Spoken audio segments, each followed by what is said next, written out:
For this, I had to roll up my sleeves because this topic gets me a little angry and upset, to say the least. Conservatives. Now, I'm talking politically, but also philosophically, more so than politically, even.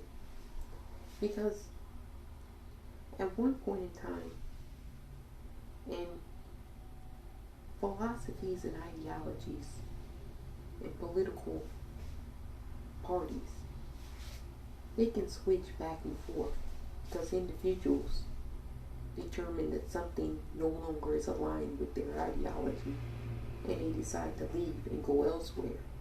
And then if enough people leave en masse to hijack another place, then they can transform it into, well, what they actually believed over at the other place that they left and no longer resembles that because more people have come in. And that's essentially what happened with the Republican and Democrat Party in this country.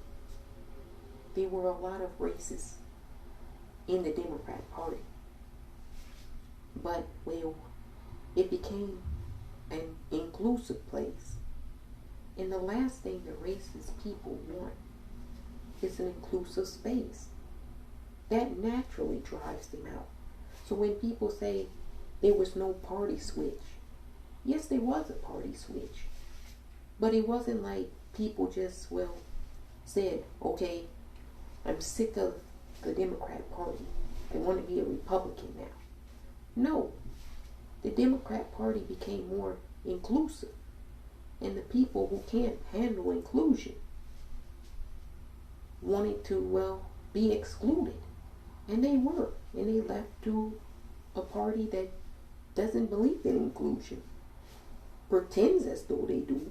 I mean, they'll have people like Candace Owens, who thinks that black people are the most murderous group by rate in America, and doesn't provide any statistical evidence to back that up, and doesn't mention that Christian people are the most murderous group by rate.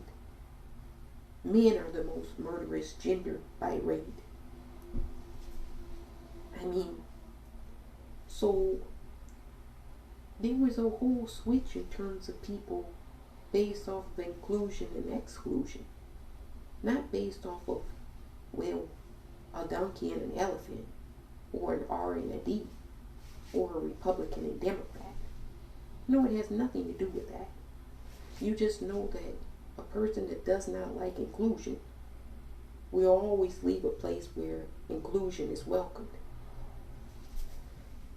Hence why a lot of people left the church. Because the church is not an inclusive space. It hasn't been for a long period of time. And that goes to conservatism and what conservatives are. You notice nobody ever really talks about what a conservative person is. We always hear a lot about liberals. We know what liberals are. We have bucket loads galore of memes, definitions, what a liberal is. But you notice you never ever hear what a conservative is. Well, there's a reason for that too. You see, if you know what one type of person is, ideology-wise, and you demonize that, then by default, you don't want to be that. So you say that you're something that, well, hasn't been demonized. And conservatives, they love to paint the picture of themselves being, well, all about wholesome family values and being very righteous and religious and being fiscally conservative, tight with the dollar. Now we know all of this is complete bullshit, because if it was the truth, wouldn't you think America would be a much happier place if their philosophy was accurate and all of these millions of people really abided by that with which they speak. But we all know that's not the case. So what is conservatism really? Well, what's conserve? Think about it. When do you need to conserve something? When you have very little, right? Now see, you've been programmed the wrong way. That's not what conserve means. Conserve has nothing to do with quantity or quality. You see, conserve has to do with consumption. And we're a consumer-driven society, don't you know? We always have to buy something. And therefore, something is always making a profit, making a lot of money off of us being consumers and debtors. But what's the thing that's making the profit? How come it doesn't share out the profit of all of its profits that it makes?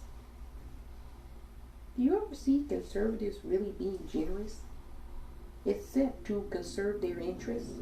I mean, big business spends a ton of money on Republicans, candidates, policies, lobbying. That's all to conserve what they've already are amassing. So conservatism and conserve isn't about, well, not having a lot and conserving for not having a lot. No, it's the exact opposite. It's having an abundance and conserving your abundance so you can keep making an even larger and bigger abundance. And see, if people knew that definition of conservatism, they would flock over to be liberals. You know, this whole existence thing, that's really problematic in conservatives. They don't think that poor people should be allowed to exist. And so they'll say, oh, there's a lot of crime in that area. We all know, well, we should know, because there's been so many sociologists and anthropologists that have collected so much data at very prestigious institutions. And they've written extensively about this, the correlation between poverty and crime. The vast majority of people who commit crime are in poverty in America. That's been well known since the 1930s.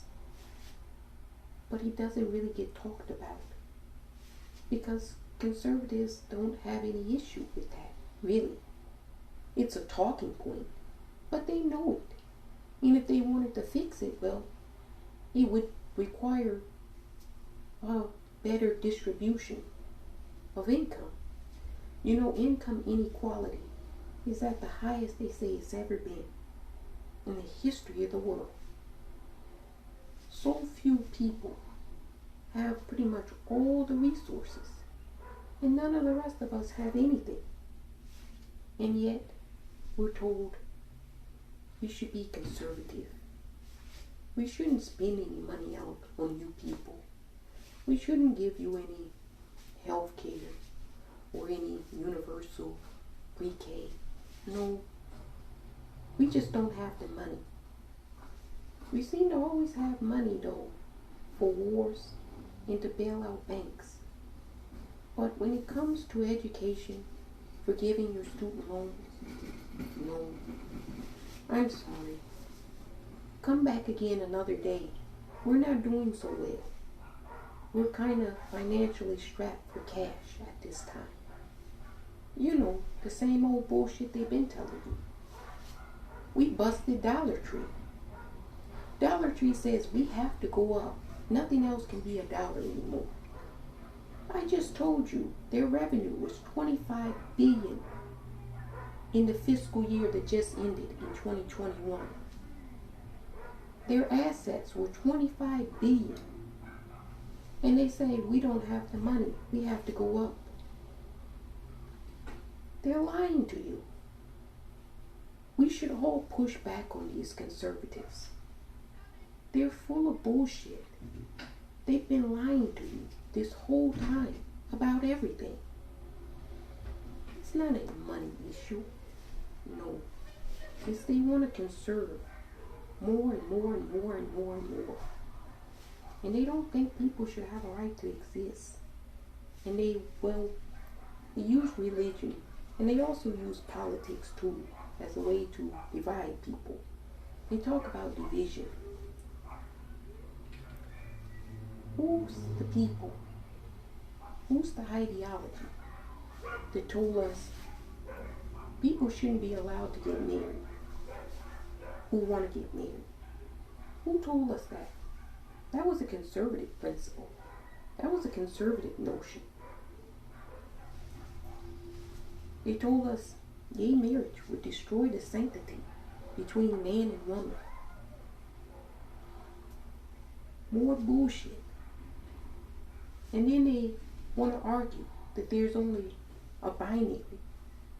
There's only men and women. And therefore, they don't think that transgender people truly exist.